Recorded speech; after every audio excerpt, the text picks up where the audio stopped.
General Rudd is a Special Forces officer who currently serves as the Deputy Commander of the U.S. Indo-Pacific Command. In addition to various special operations and interagency task force assignments, General Rudd has commanded at the platoon, troop, company, squadron, group, and combatant command functional component levels.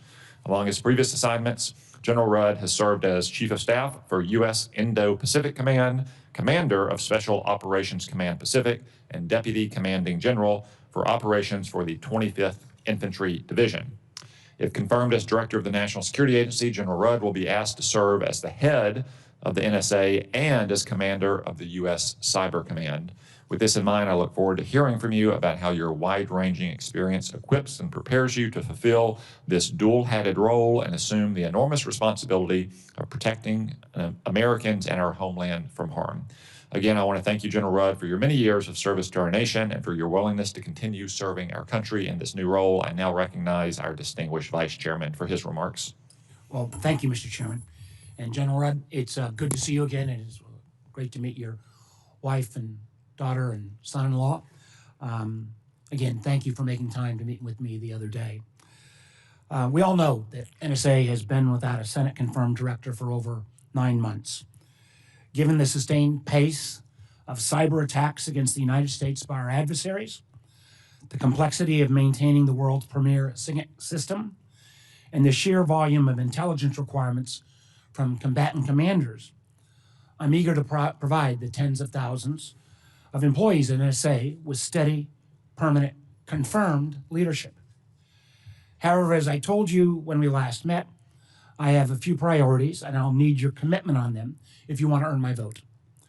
First and foremost, I remain deeply concerned about the politically motivated firings of career civilian and military leaders across our national security enterprise. That includes the firing of your predecessor, General Tim Hawk. I worry about the message these firings send that political loyalty is valued over competence. That message risks chilling the IC's willingness to speak truth to power, or even to produce vital intelligence that may conflict with preferred talking points or messaging of the day. So as we discussed the first time, and I will ask you this in my questioning, if the IC is unwilling to tell policy makers what they need to hear and not just what they want to hear, America's less safe. So I will need your commitment that you will always be candid with policymakers, and nothing in your background reflects that you wouldn't be, but that you will always be transparent with Congress, and you'll foster a culture at the NSA that prizes candor and transparency, including standing up for your workforce if they are unfairly targeted. Second, as we discussed, I strongly support NSA's traditional SIGINT message, but I also believe there are areas where NSA can and should play a bigger role. One of those areas is technology. That means leveraging existing technologies to make NSA more effective, and it means better targeting our adversaries' advances in technologies that weaken American security. In this endeavor, I hope NSA will lean into strong relationships within the U.S. government. For example, we talked about some of the cross-pollination with the Department of Commerce, with the private sector, and with allies and partners abroad. Which brings me to another priority, strengthening alliances and partnerships. NSA has deep and long-standing SIGINT relationships across the world, especially with our Five Eyes partners. But I suspect that many of our partners are feeling confused and even abandoned. That confusion is driven by tariffs imposed on our close trading partners, by open talk of a military action against a NATO ally, and by a defense strategy that walks back our commitments in Europe and the Pacific.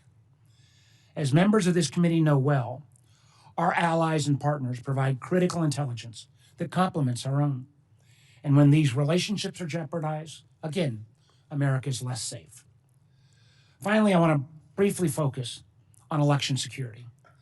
I have often noted, and I know all the members of this committee appreciate it, that it was to the credit of President Trump during his first term that we built a robust infrastructure to identify adversary attempts to interfere in U.S. elections, to inform the public, and to disrupt and dismantle adversary infrastructure such as troll farms. And as you know, the NSA in prior leadership played an extraordinarily important role in all of those activities. So it is ironic and highly unfortunate that in this term, President Trump and his team have literally dismantled that infrastructure they built.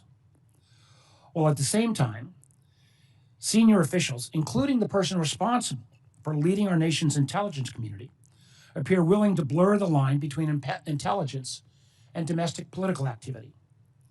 There are only two explanations for why the Director of National Intelligence decided yesterday to show up at a federal raid tied to the president's obsession with relitigating the 2020 election. First, she believes there is a legitimate foreign intelligence nexus, in which case she has violated her legal obligation to keep this intelligence community and committees fully and completely informed. Or she is simply attempting to inject the nonpartisan intelligence community into a domestic political stunt designed to legitimize conspiracy theories that undermine our democracy. Either scenario represents a serious breach of trust and a dereliction of duty to the solemn office which she holds. So I'll be looking to you, among others, to ensure that we defeat real adversary efforts to mess with our elections and to help ensure that the intelligence community never allows itself to be used to advance political narratives instead of protecting domestic institutions. There are, of course, other issues, and I know we had a robust discussion about Section 702, which is going to need reauthorization. I look forward to discussing these issues and many others and working with you as I expect you will be confirmed. Thank you very much, Mr. Chairman. Look forward to the presentation. Thank you, Mr. Vice Chairman. General Rudd, before we move to your opening remarks, the committee has a series of standard questions we pose to each nominee. They require a simple yes or no answer for the record. Although if the answer is no, there will probably be need for explanation, which is the equivalent of your instructor stomping his foot in an Army study review. So here we go. 1, do you agree to appear before the committee here and in other venues when invited? Yes, Mr. Chairman. 2, if confirmed, do you agree to send officials from your office to appear before the committee and designated staff when invited? Yes, Mr. Chairman. 3, do you agree to provide documents or any other materials requested by the committee in order for it to carry out its oversight and legislative responsibilities? Yes, Mr. Chairman. 4, will you ensure that your office and your staff provide such material to the committee when requested? Yes, Mr. Chairman. 5, do you agree to inform and fully brief to the fullest extent possible all members of this committee of intelligence activities and covert actions rather than only the chairman and vice chairman? Yes, Mr. Chairman.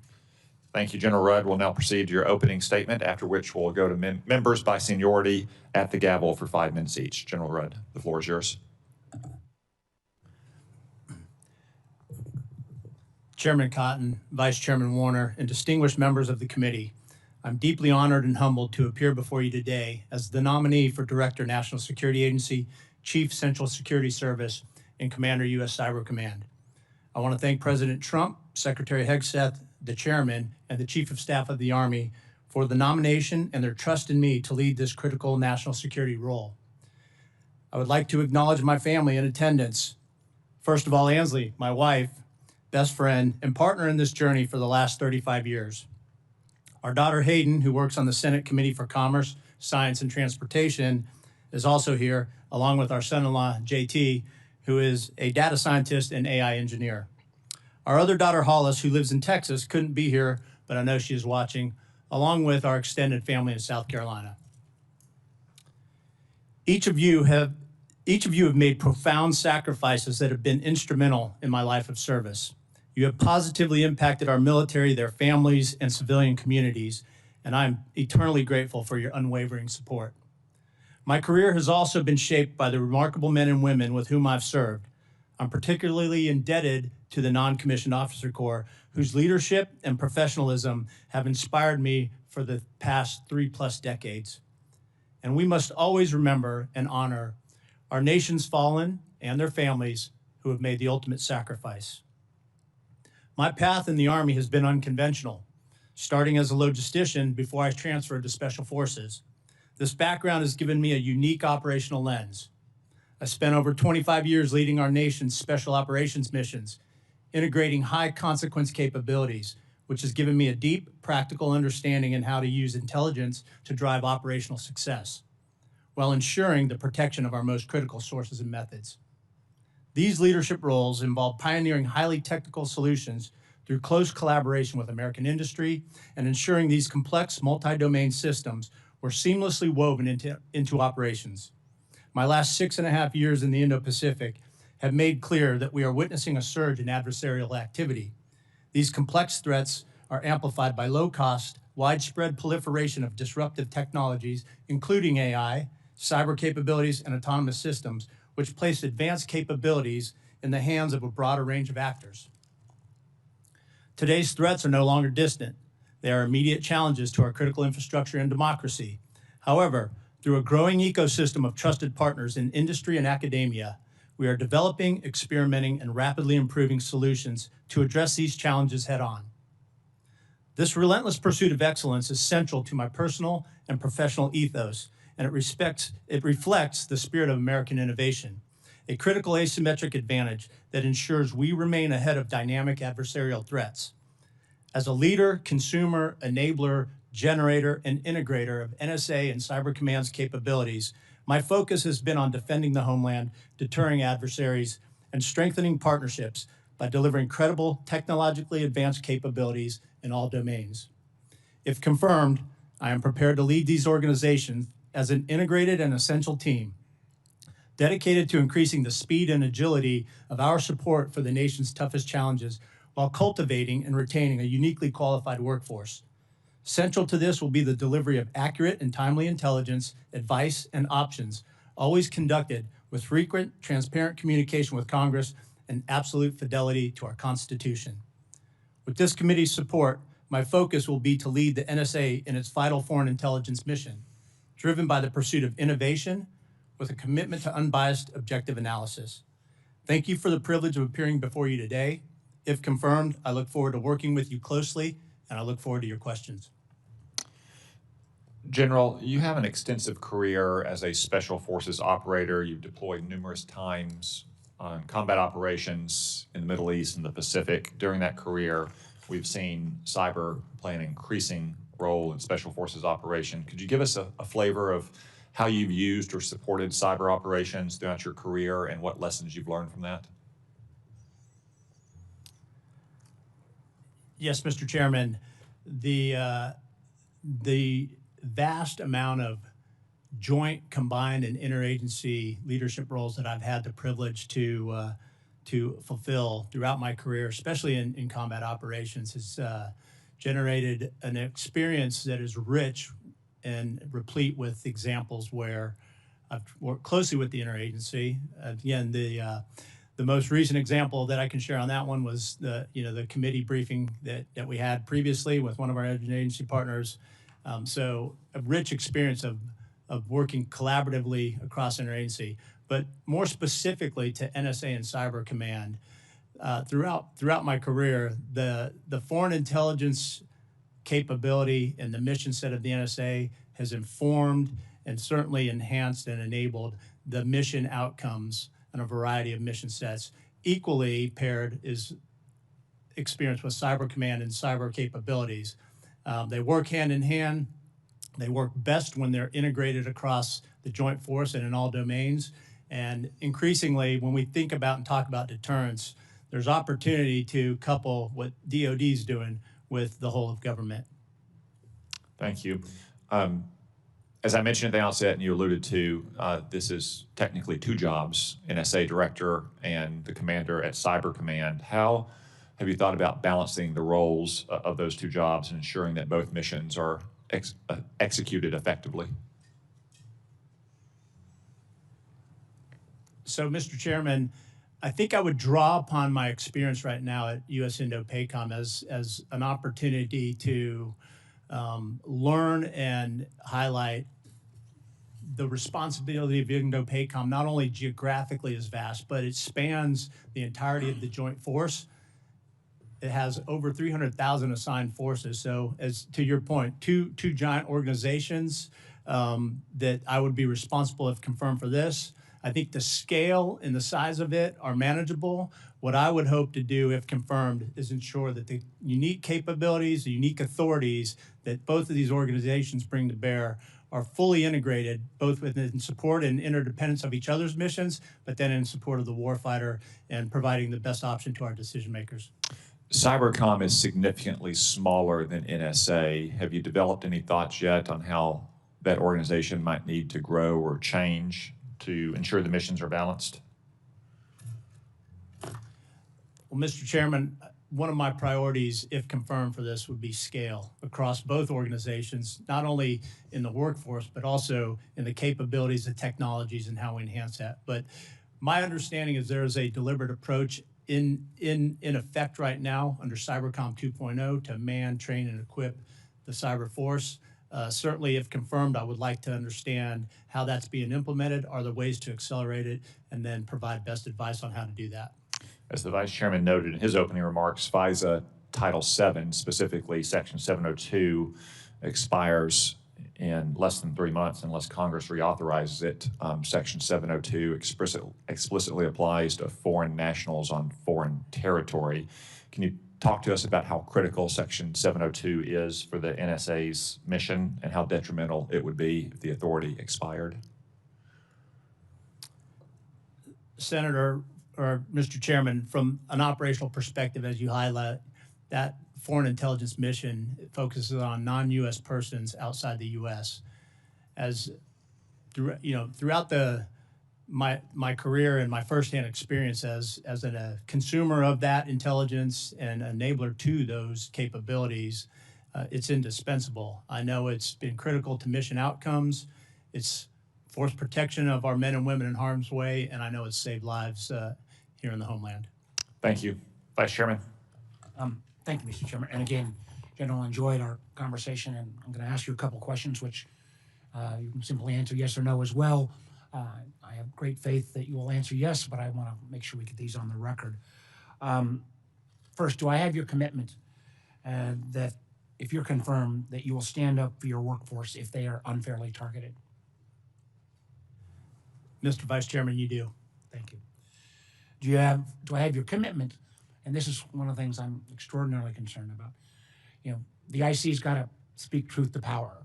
And so do I have your commitment you will always be candid with policymakers, even if you have to tell them something they don't want to hear? Mr. Vice Chairman, I will, and you do have my commitment. No, I think your record reflects that.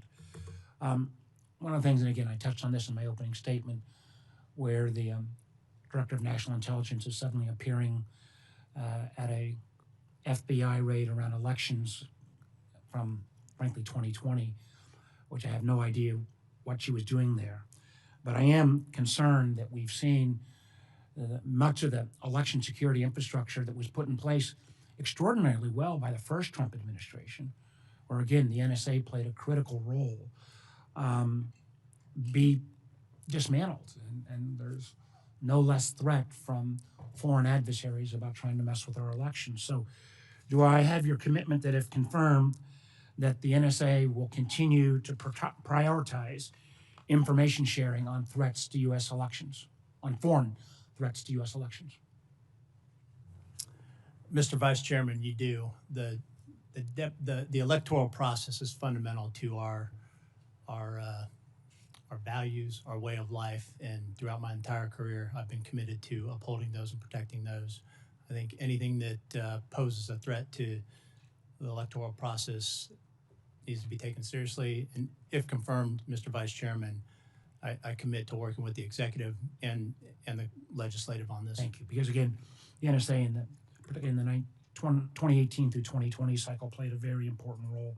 This is something we've not talked about, but we all know AI has enormous potential, and both DoD and the intelligence community is looking to take advantage of those AI capabilities.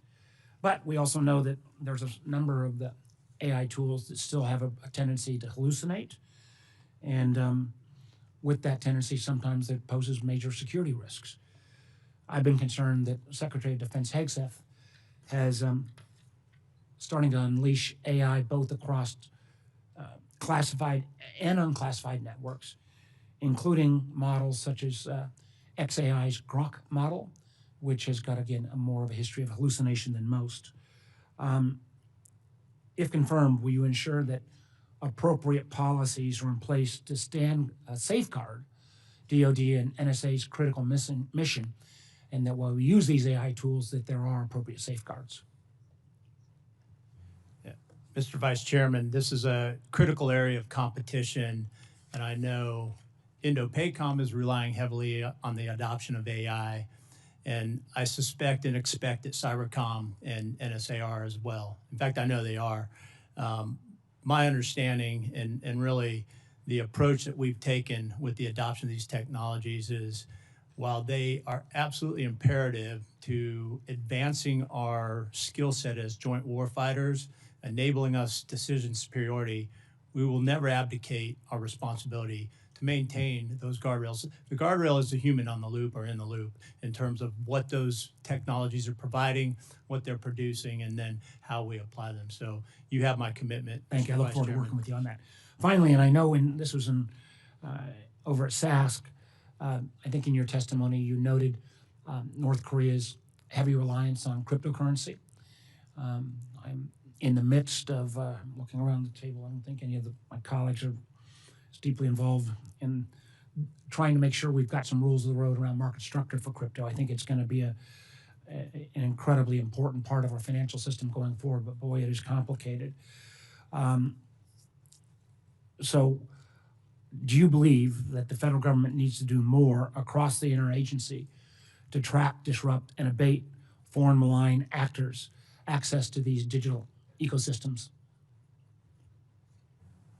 Mr. Vice Chairman, that's something that I would have to take a closer look at. Certainly, we're looking at it from an INDOPACOM lens on what it means for national security and its implications. But, Mr. Vice Chairman, if confirmed, I commit to looking One of the into things I that. just said, my time's up, but I just want to make the comment that crypto has great possibilities. It's not going away.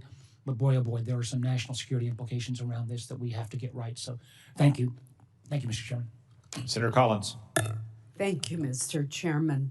General, I want to follow up on a discussion that we had in our meeting, and it relates to some degree to questions that have already been raised.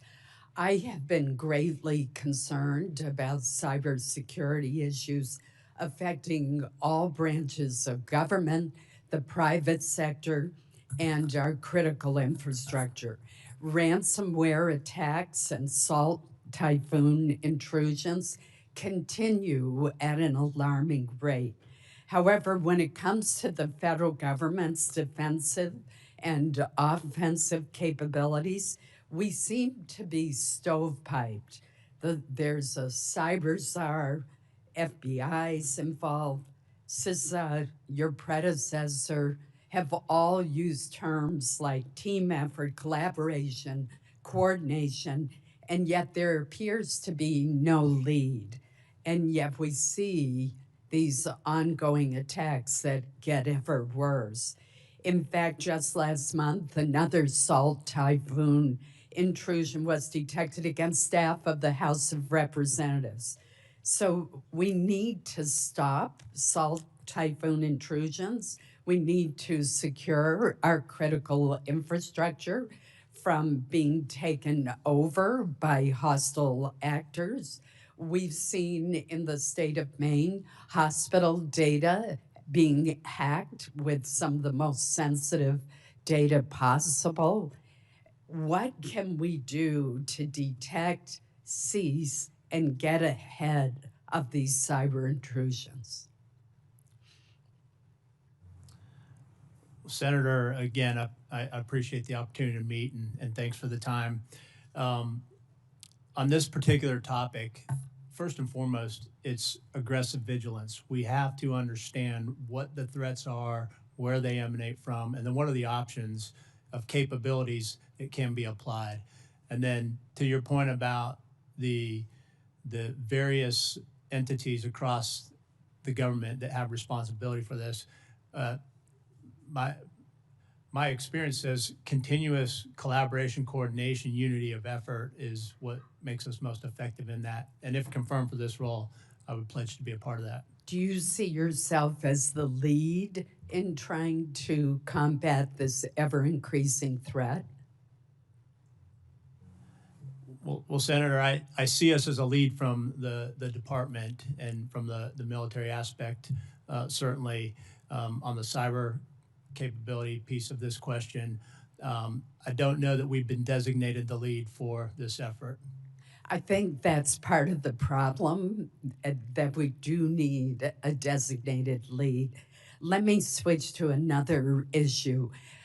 We understand that the Department of Defense has prioritized the effective adoption of artificial intelligence to secure American military AI dominance. My understanding is that this is meant to help drive efficiencies and improve decision-making. The adoption of these technologies, however, is not without risk. It has the potential to introduce significant cyber risk if the AI systems themselves are not properly protected and managed. As the incoming director of NSA and Cyber Command, how will you bridge that gap between the adoption of AI and AI security? Well, Senator, I think that's a critically important topic. And with any new technology, there's always risk. But what I see in this particular technology is an imperative that we adopt it, apply it, understand it. And to your point, how do you secure it? I know there's efforts going on right now within NSA around AI security that extends through collaboration and intel-driven recommendations to commercial partners. And certainly we have to make sure that we protect that. Thank you. Thank you, Mr. Chairman. Senator King. Thank you, Mr. Chairman. General, we have talked in the past about this question of cyber, and one of the huge gaps in our cyber policy in this country is the lack of any cyber deterrent. Our adversaries pay no price for their attacks, whether it goes back to the Sony hack or the recent Volt and Salt typhoon. Do you believe that it would be important for us to establish a deterrent strategy that our adversaries would be aware of and would color their decision-making as to whether or not to launch an attack, a cyber attack against this country? Hey, Senator, thanks for the opportunity to meet, and I appreciate the opportunity to revisit this topic. The short answer is yes, I do. I appreciate that, and I think that's very important, and I hope you'll work with NSA and Cybercom to develop that capacity, because otherwise we can never patch our way out of this problem. The adversaries are going to continue to evolve, and at some point we have to make them have second thoughts about whether to attack this country in cyberspace. Second question, I just want to reiterate your conversation with the Vice Chairman. It's so important that our intelligence community provide candid, clear, unvarnished, unpolitical advice to policymakers, because otherwise we can have real catastrophes involving our national security. So I just want to reiterate that you answered the question, yes, you're committed to that. It's somewhat easy to answer that question here. It's going to be a little harder in practice if you're sitting in the Oval Office or in some other setting that is inherently intimidating. But I want you to reiterate your commitment. Straight talk, straight advice, and the facts to the policymaker. Is that correct? Senator, I am committed to that, as I have been throughout the entirety of my career. I pride myself on a leader who has always been candid and given best advice, even if it wasn't popular. Thank you. Final area. In your work in Indo-PACOM, I know you came to realize the value of the allies that we have in the Pacific. In my work on this committee and the Armed Services Committee, I've come to realize our asymmetric advantage in the world is allies. China has customers, we have allies. Russia doesn't have much in the way of customers or allies. But it's so important to maintain those relationships, particularly in the intelligence community. talk to me a little bit about the Five Eyes and how important it is to maintain that intelligence sharing enterprise, and particularly to be sure that there's a trusting relationship so that we will have the maximum advantage of the ability of our allies to work with us in order to protect the national security of this country. Senator, I've had the incredible fortune throughout my career to serve alongside with and through allies and partners. I think our strategic documents identify clearly the importance of that and the emphasis that we put on that. The Five Eyes in particular, some of my closest colleagues in professional relationships are within that community, and certainly we rely upon them. As it relates to Indo-PACOM, it's a daily effort. We have embedded liaison officers from throughout our allies and partners within the region, and it's a consistent engagement. We operate together, we exercise together, we train together, and that's part of our strategic approach to delivering deterrence. It's true, is it not, that allies are a tremendous force multiplier for our ability to have our policies respected and have our national security protected? Senator, I think that's a great way to characterize it. Thank you. I'll leave it at that when he asks the question. Senator Langford. Sharon, thank you, General. Thank you. Thank you for your decades of service already to the nation and for stepping up into this role. It's a tough role. We'll have lots of conversations in the days ahead, but they won't be in open settings like this. So I think it'd be helpful just for you to be able to articulate what do you see as the principal threats that NSA needs to be focused in on? As you look around the globe and the issues that are out there in this open setting, what would you see as some of the principal threats? Yeah, thanks, Senator. My assessment aligns with our national security strategy and national defense strategy and how we articulate the priorities. Certainly from where I sit at U.S. Indo-PACOM, day in and day out, China, Russia, North Korea, those are all critical threats that we pay attention to, varying degrees of how we characterize those and how we prioritize those. But I think it's pretty clear that those two state actors, certainly Iran continues to pose concern and threat to the nation. I would couple alongside with that, violent extremists will be an infinite problem, and I think increasingly narcotics and narco-terrorists. Okay, thank you. I want to follow up on Senator King's question to you as well. I have a similar question dealing with how we prepare for a response and a deterrent. You would have the unique responsibility of preparing a portfolio for the president if we have a cyber attack to be able to hand to the president, here are the options. Then he has to obviously make the decisions on that. But you'll have the role of actually handing that to him and saying, here's a set of options. So my question to you is, what do you plan to do to be able to prepare that set of options? What are your boundaries and limitations for the options that you would hand to any president? And to say, these are the options that you have that fall within legal bounds, but that also are an effective deterrent. Well, Senator, I think it speaks to how I would frame my priorities if confirmed for this in the initial approach. Obviously, making an assessment of where the organizations are at, but first priority is speed. Second one is scale. The next one is innovation, and then integration.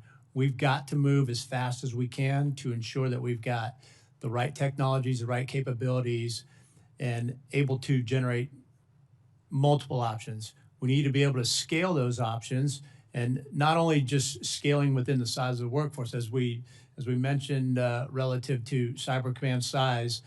Certainly, there's an approach by the department to address that. But I think increasingly we look at other partnerships as a means to scale. Innovation, as I highlighted in my opening comments, that is an asymmetric advantage, and that is something we as the United States do better than anybody. So we have to continue to harness innovation. As a leader, I would empower the workforce to explore, test, try, fail, and figure out what's working. And then ultimately, those capabilities and options have got to be integrated. They've got to be integrated across the joint force. They've got to be integrated in all domains, and increasingly, those options should be provided that enable us to integrate and pair those with other elements of national power. Okay, it's helpful. You've been a consumer of some of the intelligence information that's come across your desk and trying to be able to prepare for operations. I'm a consumer of intelligence documents as well. I've noticed over the past 10 years among some of our agencies that the documents and the analysis has gotten safer and safer and safer in the way that it's written.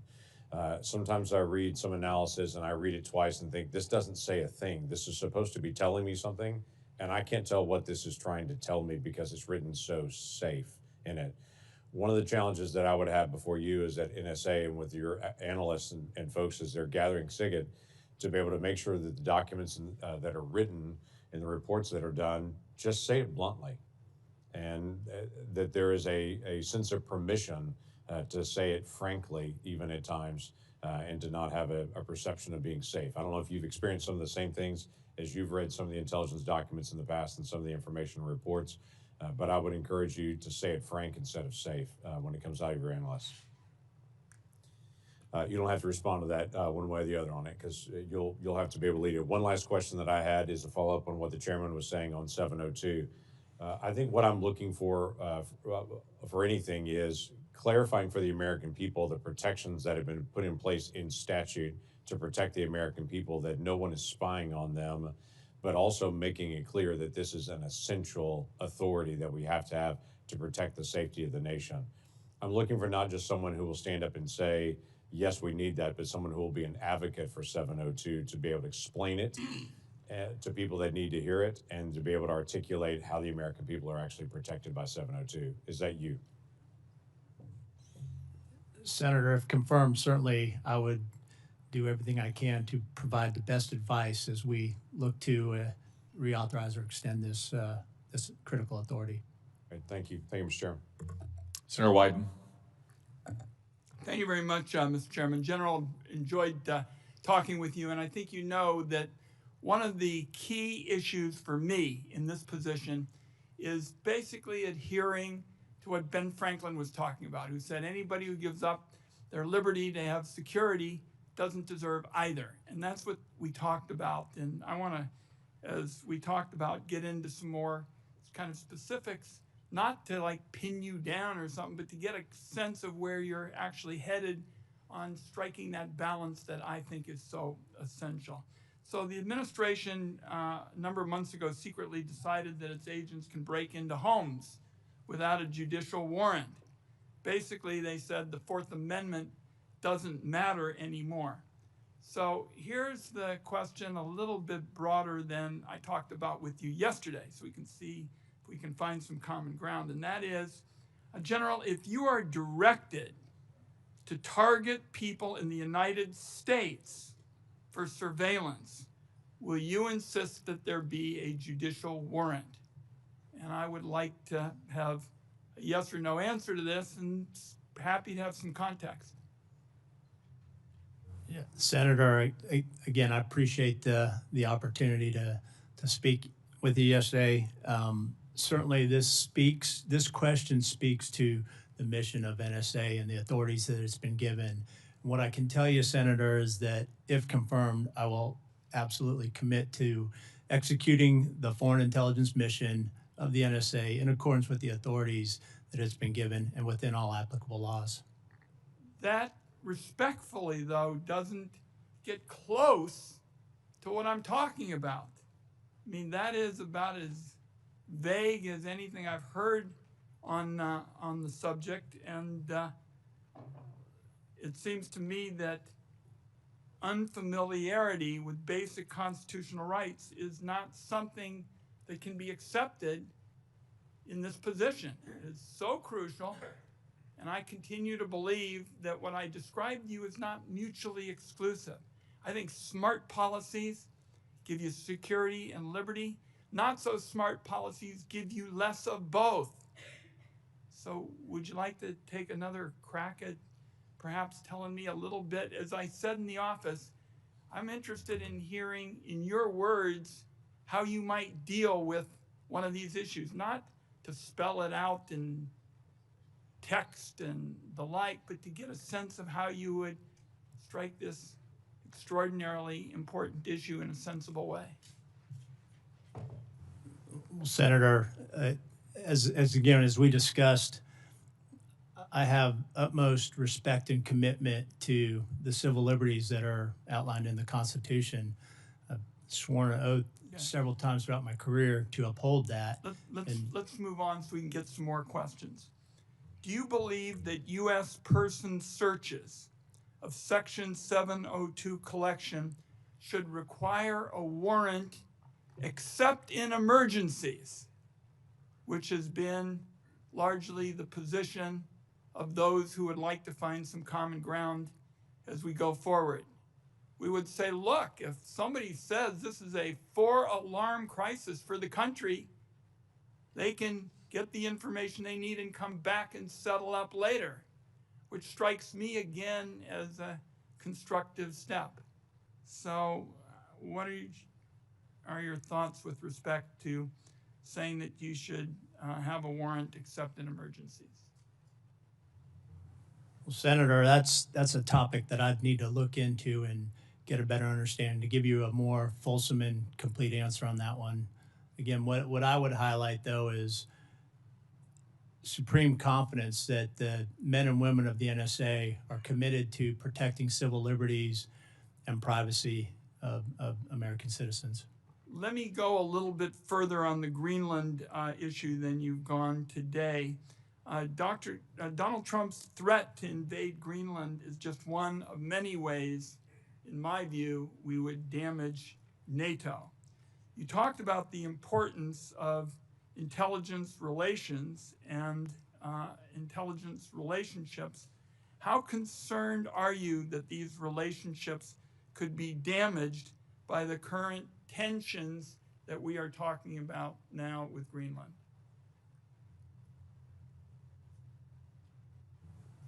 Senator, the alliances and partnerships that we rely on to execute our missions are absolutely critical. Okay. Thank you, Mr. Chairman. Senator Rounds. Thank you, Mr. Chairman. And General Rudd, first of all, thanks for your service to our country. I've appreciated our discussions already in armed services and then in my office as well. And I look forward to supporting your nomination. But I thought this was an opportunity in a public discussion different than what we normally do within a classified situation in which we can kind of share with the American people some of the concerns and some of the directions that we really have to go in order to, number one, gather good data to make good decisions, but also how we protect the American public from adversaries that have some pretty decent offensive cyber weapon systems that they're not afraid to deploy. If we could for just a minute, let's talk a little bit about artificial intelligence and the need to be able to deploy it. I think some folks in the United States today have thought that, you know, if we have concerns about this new thing about being able to make decisions very, very quickly, which is what artificial intelligence allows, and to look at a lot of different data. What happens if we were to simply say, you know what, we're just going to take our time in terms of deploying artificial intelligence in our data gathering or in our weapon systems? Does that stop an adversary in any way, shape, or form from integrating artificial intelligence as quickly as they can? Senator, it wouldn't, and I think this is an area of competition that we have to accelerate in. It's a critical capability that its adoption and integration into our joint warfighting functions and our intelligence collection has got to be adopted. That is what will enable us to maintain our advantage in all these categories. Would it be fair to say that in any warfighting situation, speed can make the difference between a life and death situation? Senator, that's certainly my experience. So you've been around the horn a little bit. You've been with young men and women that have been in harm's way. Would it be fair to say that if we deploy our tools faster than the bad guys can at a strategic level, and we provide assistance to our young men and women in uniform at a faster pace and give them more information more quickly than what an adversary can, that we save lives. Senator, I would agree with that. And again, the examples you give are very personal to me. I understand what it means to command forces in harm's way and what it means to make decisions quickly so that we protect our forces. But I would offer, increasingly, this is a strategic advantage. Our decision-making, our speed, and our ability to outthink and outmaneuver the enemy before there's conflict is critically important as well, Senator. I'm going to bring this down now to a little bit more direct level. And we've talked about 702 and about the need, and I fully support the continuation of 702 operations. A huge amount of the data that we're able to collect overseas to be able to give our warfighting teams an advantage is because of what we collect using 702. I know there's always a concern that we not collect any information on U.S. citizens. But can you talk a little bit about what it means to a young man or woman who is on the front lines and the ability for us to be able to know in advance what a bad guy is going to be doing near or around their areas, and how critical it is that we take advantage of those opportunities to collect that data and not tie the hands of those individuals that collect it? Senator, I would again offer my personal experience as a warfighter, where I know that authority has enabled NSA to provide timely foreign intelligence to the warfighter that has saved lives. Thank you. Let me go one step farther now with regard to artificial intelligence. We've got to be able to collect as much data as we can, as quickly as we can. And yet in order to do that, we can't simply rely on what we call government sources. We've got to be able to work with the private sector. A huge amount of the data that's that's out there right now in terms of being able to make AI work even faster at the cutting edge is coming from private sector initiatives. Can you talk a little bit about how important it is to be able to integrate the private sector into our systems to make us faster than the adversaries? Senator, it seems reasonable that that would naturally accelerate and enable scale. What I would also highlight is that as we do that, again, the same respect and safeguard for civil liberties and private data need to be adhered to. Thank you. Thank you, Mr. Chairman. Senator Kelly. Thank you, Mr. Chairman. Just like Senator Rounds, I wanted to talk about AI and FISA 702. I got one other topic. Just want to start by saying that I have a legislation with Senator Warner and Cornyn and Langford called the Enable IC Act, which is going to get us moving faster on this, and also an Advanced AI Security Readiness Act, which is going to help with something you talked about, General Rudd, the private sector more involved here. So I think we all agree that we need to move faster and innovate more. I mean, the world is moving incredibly fast, especially with AI and these tools that are being developed, and these novel methodologies are incredible, but they also come with a lot of risk, especially when we're talking about a highly classified work environment and highly classified data. So can you talk a little bit in more detail about how you're going to approach integrating AI and other tech tools into NSA systems that we currently have while guarding against the risk? Senator, I would offer on risk, the first way that we mitigate risk is to understand it. Where are the risks? Where do they exist? And then what do we need to do to ensure that we are continuously assessing that we've provided a solution to that? Within the realm of AI, obviously the data is a key part of this, but then also equally important, a layer of cybersecurity around that. So how do you ensure that the data is authoritative? How do you ensure that it's feeding the right models, but equally important coupled with that is the ability to protect that data. My understanding is that NSA has that responsibility. They're executing it very well. And certainly, Senator, if confirmed, it would be a high priority of mine to ensure that we continue to do so. And General, also, one priority I think you're going to need to put somewhere near the top of the list, and I know one of my colleagues brought up the election threat issue, but certainly AI being used by our adversaries against us in an election is going to be, I think here in 2026 is going to be more significant than what we've ever seen before, and certainly in 2028. On the FISA 702 question, we're going to have to reauthorize it here pretty soon, just a few months. I don't think the public understands what this is. I mean, we're talking about something, an acronym with a number and a letter after it, and it just seems something that's, out of reach for most people. Can you try to explain here in just about 30 seconds or so why this should matter to the average American? Senator, in as plain as language as I can put it, is first and foremost, it is the collection of foreign intelligence against non-U.S. persons who are located outside of the United States. And again, what I've experienced in my career is that this provides the warfighter, the decision maker, the ability to have critical insight into threats that enables decision making. And again, we've talked about speed. Critical to speed is a deep understanding. But for a family, hardworking American family, and they shouldn't have to pay much attention to this.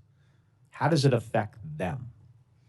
Like, what are the consequences to them and their children? Let's say a few months from now, if we did not reauthorize 702. Well, Senator, again, in my experience, is quite simply, it saves lives. Save lives. Could we be potentially talking about their lives, the lives of their family members, friends, coworkers? Again, Senator, the lives of men and women in harm's way, but also threats to the homeland of the United States. I would put that in the category of saving lives. Yeah, and I agree with you. And I think that is a key part of this. This is an authority that the intelligence community has, but the reason it has it is it keeps Americans safer. Not just the IC, not just DOD, not people that are regularly in harm's way. It results in safety for the American people. Thank you, Mr. Chairman. Senator Budd. Thank you, Chairman. General, thanks for your years of service. I enjoyed our conversation in the office a week or two ago. We talked a lot about this morning and in that conversation in the office about the many hats of this role. And you certainly have the experience to do that, but I understand that in a peacetime.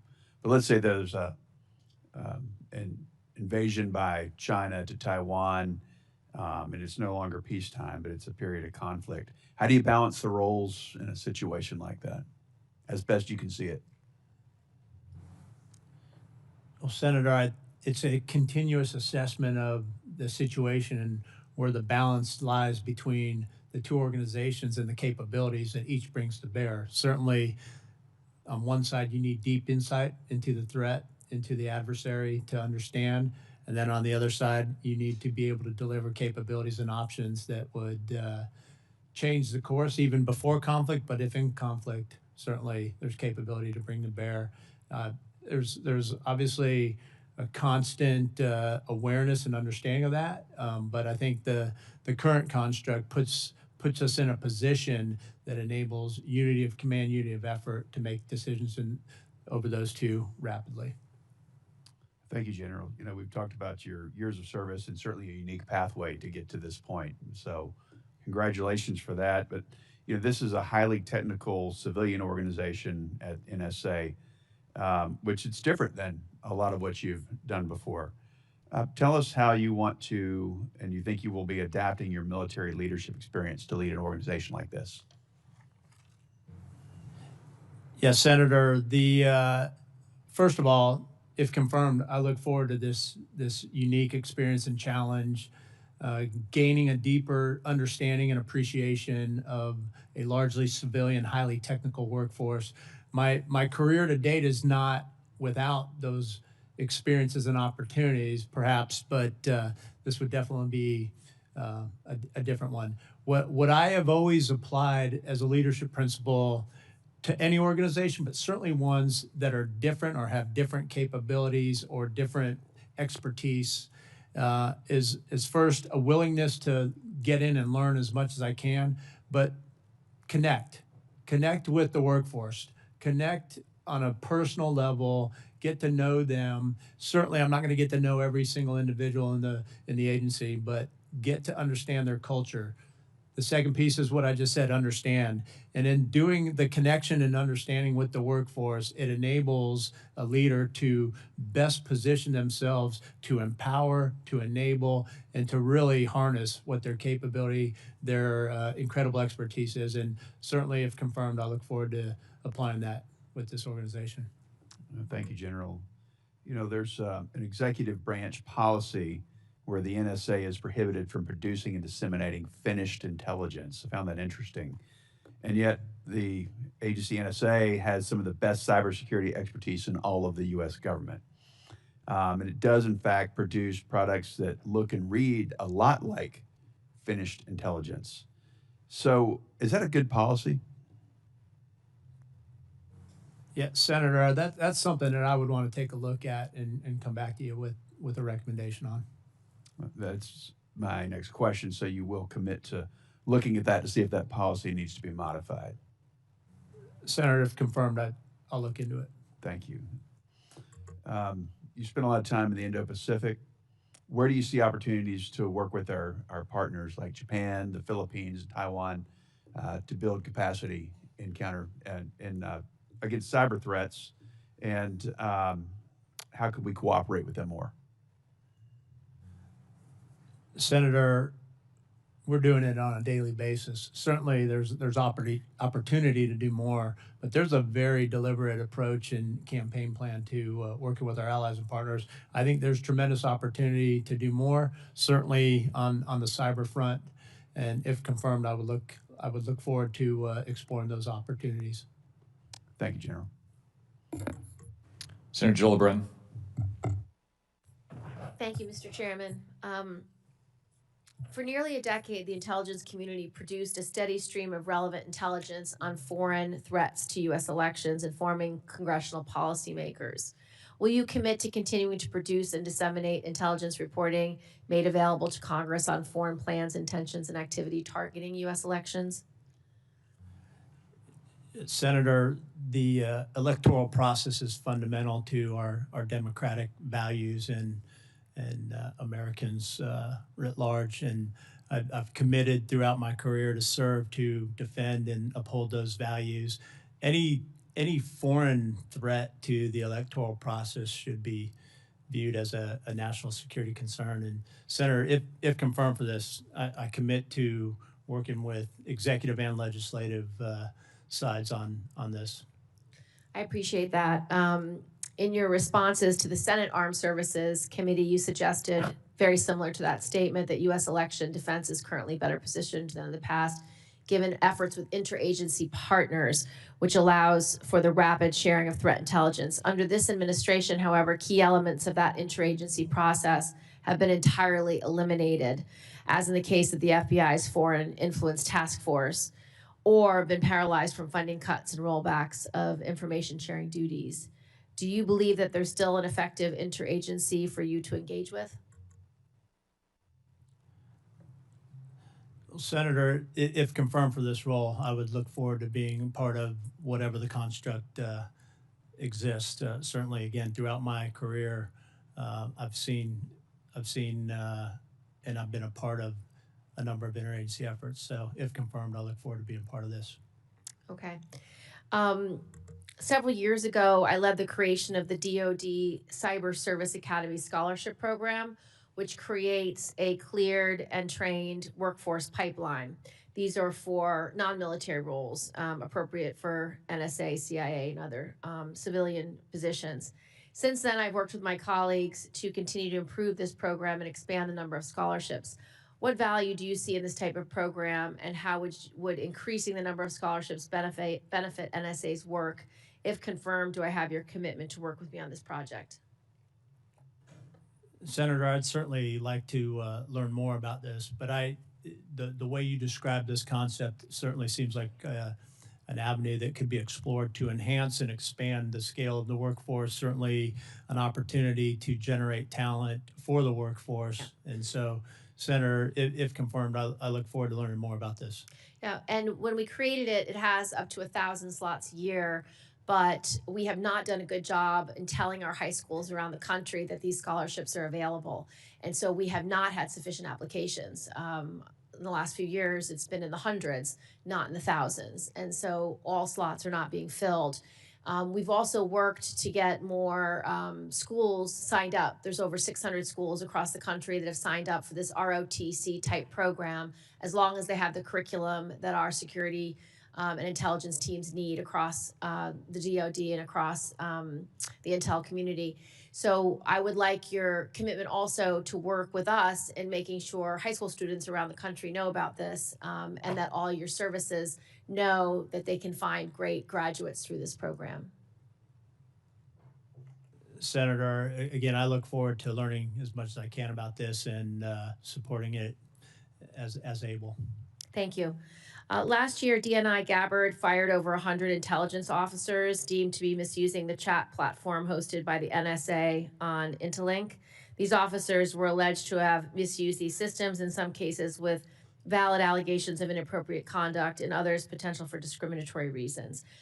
You've answered to many of the members on this panel about your review and judgment with regard to the use of AI platforms on NSA systems. What is your perspective on making sure these systems are not misused to harass or target other service members or intelligence personnel? Yes, Senator, I appreciate that concern. Certainly the responsibility of any leader of any organization is to safeguard the workforce and ensure that there's compliance within how we use the tools and systems to accomplish the mission. And if confirmed for this role, I would pledge to continue that. Thank you. Thank you, Mr. Chairman. Senator Young. General Rudd, good to see you again. I enjoyed our visit in the office. Appreciate your answers to my many questions. You noted in your committee questionnaire before this hearing that one of your priorities for improving NSA's coordination with the rest of the IC will rely on fostering interagency training, exercises, and experimentation. Can you unpack this for the committee, please? Well, Senator, I think the way that we build connective tissue through organizations, not only within the department, but to the point of the question within the interagency, is through repetitions and sets, whether it be training exercises, tabletop exercises. Those are ways that we exercise the muscle, the connective tissue of organizations and enhance the way we work together. Thank you. You also noted in your questionnaire a desire to leverage commercial innovation. We hear about this a lot. We need to hear about this. But beyond the obvious role for the commercial tech sector to play in making NSA more effective, more cutting edge, can you speak to how you might seek to increase opportunities for outside experts to come in to lead on emerging tech or economic competition to enhance your analytical capabilities? Yes, Senator, I think that's a critically important effort, and certainly we need to look at every opportunity to expand our expertise. Again, Cybercom and NSA have tremendous expertise, talent. probably the best in the world at what they do. And we have to continuously find those opportunities where we learn, enhance, never be complacent that that what we're doing is sufficient, especially in the world of technology that's moving so fast, and so much of the commercial sector's moving out at a very fast pace. General, can you describe the role you see for NSA in helping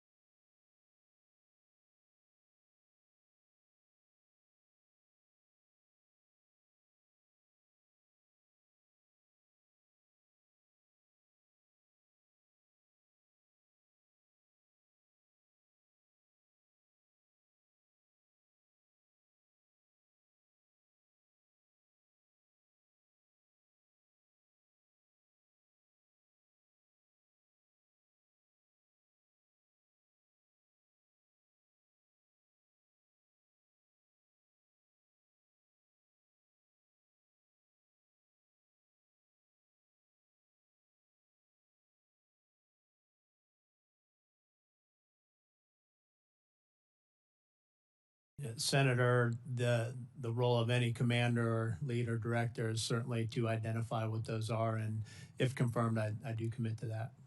Okay. Thank you, Chairman. Senator Ossoff. Thank you, Mr. Chairman, and General, thank you for your career of service to the United States, and congratulations on your nomination to this important post. Before I engage with you, I just want to note for the committee that my constituents in Georgia, and I think much of the American public, are quite reasonably alarmed and asking questions after the Director of National Intelligence was spotted bizarrely and personally lurking in an FBI evidence truck in Fulton County, Georgia yesterday. So I encourage all of us on a bipartisan basis to pursue the facts as swiftly as possible to understand whether the Office of the Director of National Intelligence is straying far outside of its lane. Related.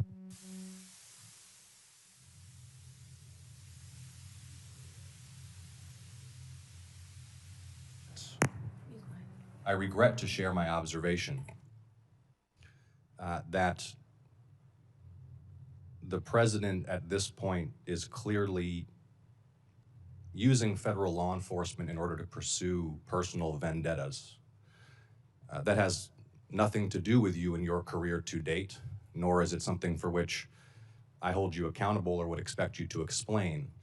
But it is a well-known fact, and it quite reasonably, given the immense surveillance capabilities of the National Security Agency, raises the concern that there might be some abuse of the NSA's authorities. And so my question for you is that if there is some alteration or withdrawal of current prohibitions, administrative prohibitions, on surveillance targeting Americans, for example, in Executive Order 1233, PPD 28, USSID 18, or otherwise, will you promptly inform this committee with our oversight responsibilities of such a change?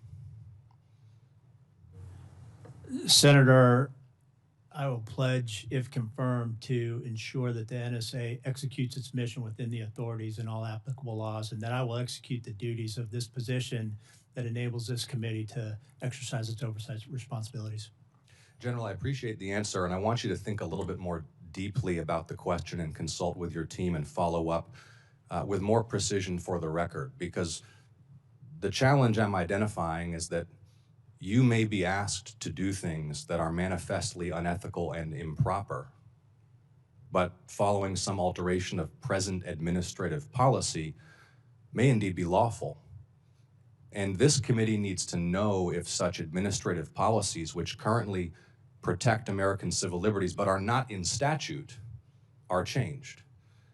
And my view would be that under existing law, anyone in the seat that you hope to hold would have a statutory obligation to inform this committee of any such change. So I hope to get some more detail beyond boilerplate on that for the record. You will also be taking this post, General, if confirmed. So can I get a commitment that you will respond with a more fulsome answer for the record, please, General? Senator, I look forward to looking into that topic and responding to you. Thank you. If confirmed, you'll take this post after a series of events that suggest a crisis for information security and operational security practices in the federal government. You had the Secretary of Defense inadvertently text strike details to a national political reporter, including time over target for U.S. air crews before those U.S. air crews had launched into hostile enemy airspace.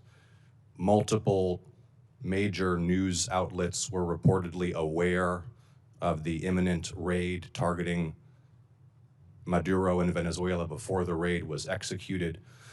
This week, here's a headline from Politico: Trump's acting cyber chief uploaded sensitive files into a public version of ChatGPT. NSA has a crucial role supporting information security, cryptographic integrity, and best practices across the federal government. How will you, in your role, constructively address these many failures and the broader problem of information security failures in the federal government? Senator, I recognize the critical role that NSA plays in this space, and certainly, if confirmed, I pledge to ensure that it continues to execute its mission to its fullest. Thank you, General. Senator Cornyn. Welcome, General, and congratulations on your nomination. And I appreciate the ability to talk to you, although because of weather concerns, it was on the phone. But you obviously have a lengthy record of distinguished service to our nation, and I look forward to supporting your nomination. In your current capacity as Deputy Commander of INDOPACOM, do you occasionally have to talk to a lawyer, or maybe more than one lawyer? Senator, there is a very talented legal team at U.S. INDOPACOM. Yeah, it seems like a blessing or a curse, as speaking as a recovering lawyer myself.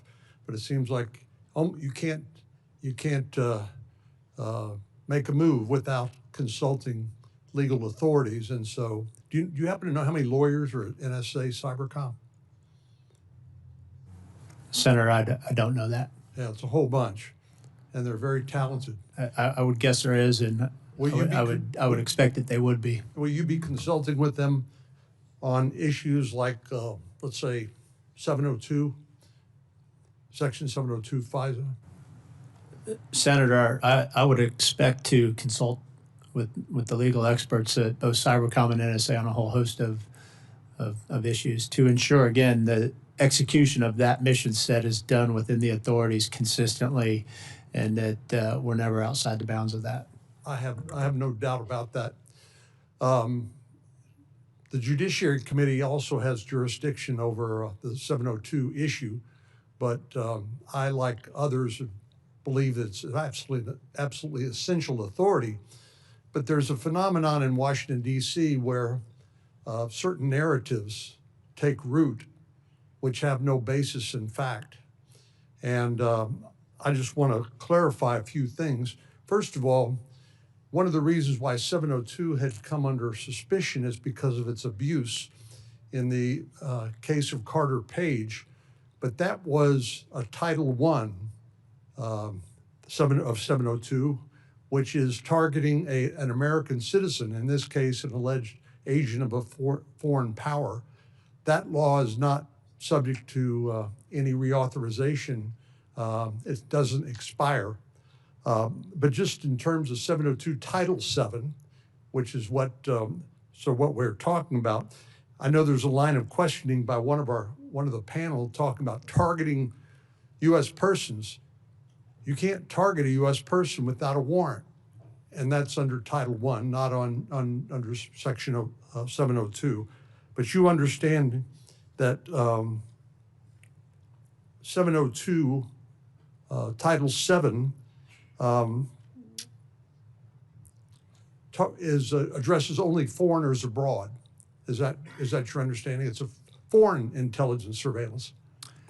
Senator, that's my understanding, that 702 is focused on foreign intelligence against non-U.S. persons outside the United States. And it's an invaluable resource, correct? In my experience, it is, Senator. And I'm sure you, like all of us, are very attuned to the balance between national security demands and privacy of American citizens. But in this case, this is focused solely on people overseas. And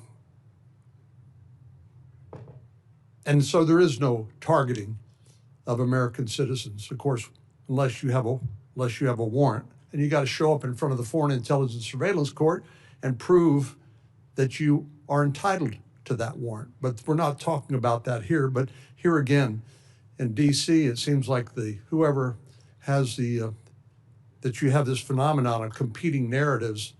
And I read a long time ago that whoever has the best narrative wins in the debates here in Washington, D.C., whether or not they're based on facts. Another issue that's come up, and let me just ask, and I mean this with all due respect, but you have an incredible record, but you are not a lawyer by training, are you, sir? No, Senator, I'm not. You're unburdened by that credential. So that's why you're going to be talking to your lawyers before you make any decision. But there's also this false narrative that lawfully collected intelligence, that somehow you ought to be able to have to go out and get a search warrant in order to search what you've already lawfully collected. And of course, intelligence is prospective, law enforcement is retrospective, based on trying to solve a crime. But are you prepared today, or would you like to give it some thought, and maybe we can engage further on whether or not a warrant should be required to query lawfully collected intelligence? Yeah, Senator, that's certainly something I'd like to take a deeper look at. Thank you. My time's up. Thank you. Thank you, General Rudd, for your testimony here today. For the benefit of members and General Rudd, it's my intention to hold a committee vote on your nomination as soon as possible. Therefore, for planning purposes, any senator who wishes to submit questions for the record after today's hearing, please do so by noon tomorrow. General Rudd, I trust that you'll be equally prompt with your answers so we can move your nomination forward as quickly as possible. Thank you all. The hearing is adjourned.